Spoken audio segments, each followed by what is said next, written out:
दोस्तों, जय श्री राम। सभी को प्यार भरा नमस्कार। सभी सुखी रहें और सभी धनवान बने रहें। भगवान श्री राम से हमेशा आपके यही प्रार्थना करते हैं, यही आशीर्वाद मांगते हैं। दोस्तों, आज की हस्तरेखा ज्ञान विज्ञान में आपका स्वागत है। बड़ी ही महत्वपूर्ण जानकारियां आपके लिए एकत्रित करता हूं। वीडियो देख लिया करो, कब कौन सी वीडियो किसके लिए सार्थक हो जाए। जरूरी नहीं कि सबके लिए सब वीडियो कामयाब हो, परंतु मैं ऐसा पर्दा उठा रहा हूं अपने, जो मैंने मेहनत की है, जो मैंने अपना प्रैक्टिस की है हस्तरेखाओं में, उसका लाभ सब तक पहुंचे, यह मेरी हार्दिक इच्छा है। दोस्तों, कोई फीस नहीं है, कोई चार्ज नहीं है, केवल मेरा जो चैनल है थोड़ा सब्सक्राइब कर दो तो हौसला बढ़ेगा और न जाने कौन सी वीडियो आपके लिए सार्थक हो जाए। क्योंकि मैं जो है लक्षणों के आधार पर हस्तरेखाओं का विश्लेषण नहीं करता, मैं रेखाओं के आधार पर विश्लेषण करता हूं। हमारा करतल क्या है, कर पृष्ठ क्या है, बॉडी लैंग्वेज क्या है, अनेकों प्रकार के सिद्धांत होते हैं हस्तरेखा देखने में। पहले 2 दिन वीडियो बनाई, थोड़ा आनंद नहीं आया क्योंकि डिस्टर्ब हो जाता हूँ, कोई ना कोई विघ्न बाधा आ जाती है। मेरे पास व्यवस्था इतनी बड़ी नहीं है कि मैं सेपरेट होकर वीडियो बनाऊं। तो आज आपसे मौका मिला है अच्छी बात करने का। दोस्तों, हो है वो जो राम रच राखा, क्यों करे तर्क बढ़ा भी साखा। होना तो वही है जो निश्चित है, इसमें कोई तर्क की गुंजाइश नहीं है, परंतु ज्ञान से, ध्यान से और दान से 3 अवस्थाएं हैं। दोबारा फिर आपको बता रहा हूं, ज्ञान, ध्यान और दान। ज्ञान का मतलब यह है कि आपके हस्तरेखाओं का विश्लेषण करके किसी सज्जन पुरुष ने, किसी महात्मा ने, किसी ज्योतिषी ने, किसी हस्तरेखाविद ने आपको बता दिया कि आपको एक कष्ट है, आपको एक परेशानी है, आप धनवान बन गए, इसको कैसे, अपनी अवस्था को कैसे रोकोगे, ये भी मुख्य हो जाता है। पैसा तो आ गया, उसकी रोक कैसे होगी। आपने 20 लाख की गाड़ी ले ली, 50 लाख की गाड़ी ले ली, मेंटेन तो करनी पड़ती है दोस्तों। आपने बड़ा अच्छा मकान बना लिया, मेंटेन तो करना पड़ेगा। अच्छी बिल्डिंग बना ली, अच्छा मकान बना लिया, सुंदर कोठी बना ली, तो उसको मेंटेन भी करना पड़ता है, नहीं तो कुछ सालों में वो जो है खंडर में बदल जाएगी। तो जीवन बहुमूल्य है दोस्तों। भगवान की सभी के ऊपर नेक नियामत होती है, परंतु इसको संभाल के कौन रखता है, बड़ा जरूरी मुद्दा है कि संभालना जरूरी है। खादान में से सोना निकलता है, उसका आभूषण घड़कर बनाना पड़ता है, तो ये भी जरूरी हो जाता है। लोग एक वो देते हैं, क्या कहते हैं उनको, प्रेरणाएं देते हैं, समझाते हैं, दृष्टांत देते हैं कि भगवान श्री राम भी तो 14 साल वनों में गए, भगवान श्री राम ने भी तो शादी हुई थी तो सब के सब गुण मिलते थे और फिर भी सीता वनों में ली। वे अवतार पुरुष थे दोस्तों, उनकी तो जिद थी कि वो तो जो है निश्चरहीन करूँ माई। भगवान श्री राम का प्रण था कि मैं निश्चर से विहीन पृथ्वी करूँगा, इसलिए वनों में जाना था। जो चीज़ स्वीकार कर ली वो करेंगे। हमारे लिए प्रेरणा ये है कि हम महामानव नहीं है, हम साधारण मानव हैं। हम बहुत कष्ट नहीं झेल सकते दोस्तों, परेशानी का हम एक लम्हा भी नहीं भोग सकते। 14 साल की वन यात्रा तो क्या है, हमारी 1 घंटे में नींद उड़ जाएगी, 1 मिनट में नींद उड़ जाएगी। साधारण पुरुष है हम, यहाँ पर कोई घटनाक्रम करने के लिए नहीं आए, हम सुखी जीवन जीने के लिए आए हैं। तो इन हमारी हस्तरेखाओं में ऐसी रेखाएं होती हैं जो हमको जो है सार्थक जीवन बनाती है। हमारा मुख्य रेखाएं, इनके अलावा भी जो रेखाएं होती हैं, बहुत रेखाएं होती हैं दोस्तों। आज मैं उन उठाव रेखाओं का वर्णन बताता हूं, क्योंकि जीवन रेखा भी अच्छी है, भाग्य रेखा भी अच्छी है, और आपकी जो है बुध रेखा, व्यापार रेखा जिसको बोलते हैं, ये भी अच्छी है। इसके अलावा भी व्यापार अच्छा नहीं चल रहा, कई बार ये अड़चनें आ जाती हैं, हाथ दिखाते हैं, हम भी भ्रमजाल में पड़ जाते हैं कि यार इतनी सुंदर भाग्य रेखा, इतनी अच्छी बुध रेखा है, प्रतिष्ठा क्यों नहीं बढ़ती। क्योंकि हाथ में उठाव रेखा चिन्हों का होना भी बहुत जरूरी बन जाता है। आते हाथ दिखाने के लिए, अभी कल भी मैंने एक हाथ देखा है, उठाव रेखा बड़ी सुंदर थी और उठाव रेखा के कारण ही बड़ा अच्छा व्यवहार था, बड़ा अच्छा व्यापार था। तो दोस्तों, हस्तरेखाओं में हमारा मानचित्र है। थोड़ा सा मैंने बदला है अपना ये। तो हमारी जो ये उठाव रेखाएं बोलती है इनको, ये उठाव रेखाएं जीवन रेखा से भी निकलती हैं, मस्तिष्क रेखा से भी निकलती हैं और आपकी जो है हर पर्वत की ओर जाती है।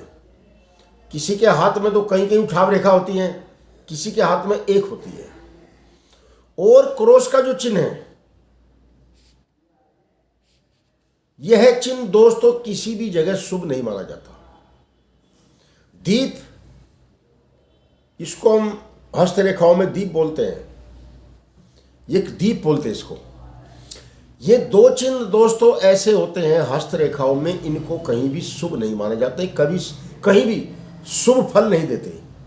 केवल क्रॉस का चिन्ह बृहस्पति पर्वत पर शुभ देता है और उठाव रेखा पर भी इसका महत्व बढ़ जाता है। यदि उठाव रेखा पर क्रॉस का चिन्ह है, स्टार का चिन्ह है, यहां तक कि दीप का चिन्ह भी चल जाता है, वो नुकसान नहीं पहुंचाता। उसका कारण है क्योंकि उठाव रेखा के जो हमारी उठाव रेखाएं हैं उसके सर पर है वो, और उद्गम स्थान पर नहीं है। अगर यही दीप का चिन्ह उद्गम स्थान पर हो, ये उद्गम स्थान होता है जहां से रेखा चलती है। पहले तो रेखा का परिचय करना दोस्तों बहुत जरूरी है। सभी हस्तरेखा वैज्ञानिक नहीं है, जो है वो सावधानी पूर्वक जो देखना चाहते हैं, हस्तरेखा देखकर कुछ सीखना चाहते हैं, तो उठाव रेखाएं उद्गम स्थान पर कुछ दोष तो लेकर नहीं चल रही। जिस पेड़ की जड़ में ही कीड़े हैं, जड़ों में कोई विकार है, कोई ऐसी अनहोनी, कोई भी ऐसी वस्तु है जो उसको नुकसान पहुंचाती है, तो पूरा पेड़ को ही वो लेकर बैठ जाती है। पूरी बिल्डिंग, यदि नींव में कोई दिक्कत है तो पूरी बिल्डिंग ही बैठ जाती है। इंसान के यदि पैर ही खराब है तो चलेगा कैसे? तो उद्गम स्थान पर कोई भी दीप, चिन्ह, गुणा का निशान, जैसे हमारी उठाव रेखा है, जीवन रेखा से चली है, और यहीं पर यदि दीप आ गया, यहीं पर क्रॉस का निशान आ गया, तो समझ लो ये जो है कोई ना कोई घटना लेकर लाइफ में आई है, अच्छे की बजाय ये इसको अनहोनी की तरफ लेकर जाएगी। ऐसा इन्हीं रेखाओं का योग बन जाता है। क्योंकि अधकचरी विद्याद है दोस्तों, अधकचरी विद्याद है, चिंता दह शरीर, दगाबाज मित्र दह और लोभी दह फकीर। बड़ी खास बात बताई मैंने। अगर आधी अधूरी विद्या है तो फलादेश आप गलत दोगे। मैं देखता हूं कि रेखाओं का ज्ञान है नहीं और अलाप सलाप फलादेश करते हैं, उल्टा सीधा फलादेश करते हैं। जातक भ्रम जंजाल में पड़ जाता है, बजाय अच्छा जीवन जीने के वो नेगेटिव ऊर्जा में आ जाता है। मेरे पास जो भी हाथ दिखाने आता है, कितना भी नेगेटिव हाथ हो, भगवान श्री राम की कृपा है कि पॉजिटिव हो जाता है। क्योंकि मैं उन रेखाओं को बताता हूं जो रेखाएं नुकसान दे रही हैं वो सार्थक कैसे सिद्ध होंगी। इस प्रकार के हाथ आते हैं, मैं उनको भी सार्थक करने की भगवान से प्रार्थना करता हूं, और जातक को जो जातक को उपाय बताता हूं, भगवान की कृपा होती है कि वो सार्थक होती हैं। यदि उठाव रेखा, क्योंकि बात में से बात निकलती है दोस्तों, रेखा तो मैं बता दूंगा जरा इस देर में, परंतु आप ढूंढते रह जाओगे कि क्या इसका परिणाम था, क्या इसका फल था। इसलिए उस रेखा के बारे में विस्तार पूर्वक समझना जरूरी है। यदि आप हस्तरेखा जानते हो देखना, या आप सीखते हो, या आप खुद भी ये देख रहे हो कि भाई मैं हानि की तरफ जा रहा हूँ, फायदे की तरफ कैसा आऊँगा, तो ये सब जो है ब्रह्मा जी ने हमारे, जैसे हमने पृथ्वी पर पैर रखा तो हमारे हाथों में रचनाएं उसी समय डाल दी। हमारे पैदा होने से पहले कोई ग्रह एक्टिव नहीं होता। आज तक कोई विद्वान, कोई ज्योतिषी ऐसा नहीं हुआ जो गर्भ के समय में ये बता दे कि जातक का ये परिणाम होगा लाइफ का। जैसे ही जातक पृथ्वी पर कदम रखता है, इस भूमंडल पर कदम रखता है, वैसे ही सब ग्रह 9 के 9 ग्रह एक्टिव हो जाते हैं और उसके जीवन का सारांश उसी समय लिख दिया जाता है। बच्चा किस घर में पैदा हुआ, किस नक्षत्र में पैदा हुआ, क्या इसकी रचनाएं, क्या इसकी विशेषताएं, क्या इसको हानि है, क्या इसको लाभ है, किस उम्र में इसको फायदे होंगे, किस उम्र में शादी होंगी, यह सब जो है उसी समय सिद्ध हो जाता है। तो उठाव रेखाएं जीवन रेखा से निकली हुई है, इसका क्या उद्देश्य है, और मस्तिष्क रेखा से निकलती है तो इसका क्या उद्देश्य है। और उठाव रेखा ये हमारा बुध का क्षेत्र है, ये हमारा सूर्य का क्षेत्र है, शनि का क्षेत्र है, ये हमारा बृहस्पति का क्षेत्र है। अलग अलग क्षेत्र में, अलग अलग पर्वत पर, अलग अलग ग्रह में अलग अलग इनका विश्लेषण बन जाता है, अलग अलग इनकी कहानियां बन जाती हैं, अलग अलग इनका सारांश बन जाता है। दोस्तों, यदि कोई उठाव रेखा जीवन रेखा से निकलकर, उठाव रेखा जीवन रेखा से निकलकर यदि ये हमारा मूल स्थान है जीवन रेखा का, ये इसका विस्तार है। यह जीवन, मैंने अनेकों बार बताया हूं कि मैं 7 के गुणनखंड को ही मैं उचित मानता हूं जीवन रेखा का जीवन जानने के लिए, और इस पर तरक्की कामयाब कब होगी ये जानने के लिए, क्या घटनाएं होंगी ये जानने के लिए। तो ये उम्र का क्रम है, इसको हम सेंटर मानते हैं। हमारा शुक्र का क्षेत्र है, इसके मूल को सेंटर को हम सेंटर समझकर और बुध को हम सेंटर समझकर इसको आधा करते हैं। दोस्तों, ये आधा हो जाता है। बहुत से इस उम्र को 40 साल मानते हैं, मैं इसको मानता हूं 35 साल। मैं नहीं मानता। मैंने अनेकों विद्वानों को पढ़ा है जो पश्चिम देशों के लगभग जो हस्तरेखा देखने वाले हैं, वो 35 साल मानते हैं सेंटर को। आज के समय में 35 साल ही रह गया है, लगभग 70 साल एवरेज बन गई है आयु। तो 70 साल का एवरेज में 7 का गुणनफंड में लेकर चलता हूं दोस्तों। तो ये कौन से आयु के किस मोड़ पर, समझ लिए 7, 14, 21, 28, 35, ये समझ लो 28 साल की उम्र में या 42 साल की उम्र में कोई भी उठाव रेखा यहां से निकल के यदि बृहस्पति पर्वत पर आ जाती है, ये बृहस्पति पर्वत है, और यहां पर क्रॉस का निशान बन गया इस पे,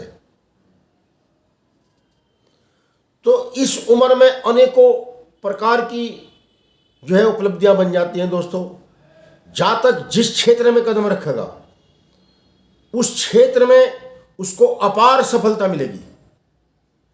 यदि इलेक्शन लड़ेगा तो जीत भी निश्चित होगी। यदि बिजनेस करेगा, बिजनेस के लिए बुध रेखा का हाथ में होना बहुत ही जरूरी हो जाता है। ये बुध रेखा होती है, ये सीधी जो है बुध रेखा यहां से निकलकर और ये यहां पर आती है।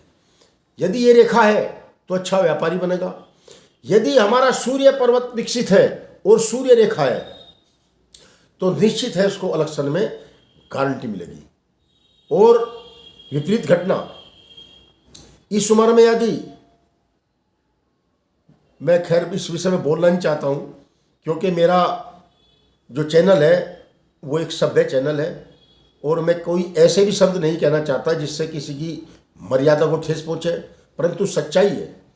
बहुत से इंसान इस उम्र में आकर भी प्रेम विवाह कर लेते हैं और वो सफल होते हैं।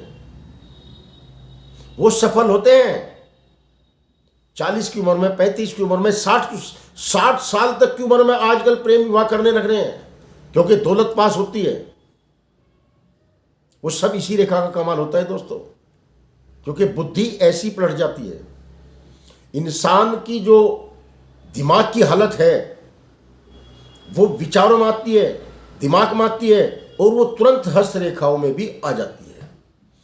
और ये रेखाएं अपना रंग पलटती रहती हैं, रेखाएं अपना भेद पलटती रहती है, रंग पलटती रहती हैं।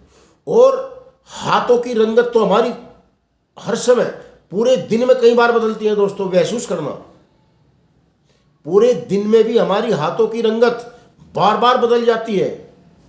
हमारा जो दिमाग है वो हर मिनट में अनेकों बात लेकर आते हैं, अनेकों। तो निचोड़ ये है कि बड़ा विस्तार आज बन गया वीडियो का, क्योंकि ये रेखाओं का जंजाल है दोस्तों। इन उठाव रेखा को अलग अलग तरीके से मैं फिर अगली वीडियो में बताऊंगा, क्योंकि समय ज़्यादा बीत गया बात करते हुए आपसे। बड़ी खास वीडियो है, और जिसको भी इन उठाव रेखा का संशय है मुझे कांटेक्ट करें, कमेंट बॉक्स में बात कर ले, मैं उनको बताऊंगा ये सभी उठाव रेखाएं कहाँ कहाँ से निकलती हैं, क्या क्या इनका परिणाम है, क्या क्या इनका गुण है, क्या क्या इनका दोष है।